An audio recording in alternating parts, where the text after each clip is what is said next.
Narito ang balita mula sa GMA Integrated News. Nakataas ang thunderstorm advisory sa ilang bahagi ng Luzon. Sa abiso ng Pag-asa ay naasahan ng katamtaman hanggang malalakas na ulan sa Batangas, Laguna, Cavite at Zambales hanggang bandang alas 4 ng hapon. Nararanasan din yan sa ilang bahagi ng Quezon. Pinaalerto ang mga residente mula sa banta ng baha o landslide.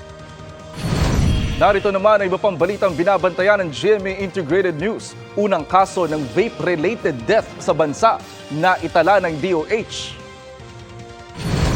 Inner lane ng southbound lane ng EDSA Pasay isasara simula mamayang gabi para sa road reblocking.